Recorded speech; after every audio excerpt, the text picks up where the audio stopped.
আবু লাহাবের কথা নিশ্চয়ই আপনারা জেনেছেন, যিনি রাসূল পাক সাল্লাল্লাহু আলাইহি সাল্লামের চাচা হয়েও রাসূল করিম সাল্লাল্লাহু আলাইহি সাল্লামের সাথে সবসময় বিরোধিতা করত।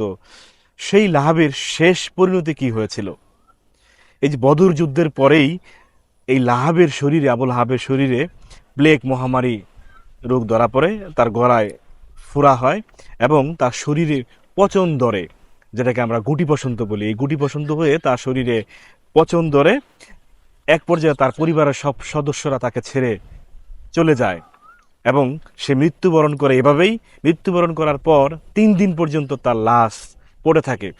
এক পর্যায়ে এমন দুর্গন্ধ শুরু হয়, সেই দুর্গন্ধ থেকে বাঁচতে তার সন্তান, 2জন সন্তান এসে সেই লাশকে হ্যাঁ নিয়ে যায় আরেকজন লোকের মাধ্যমে, সেই মক্কার কোনো উঁচু ভূমিতে নিয়ে যায়।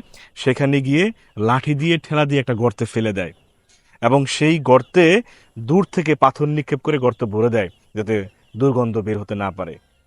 যেই আবুল হাব রসুল করিম সাল্লাহ আলাইসাল্লামকে পাথর মারতে উদ্যত হয়েছিল, সেই লাহাবের শেষ পরিণতি কি হয়েছে, কতটা ভয়ঙ্কর!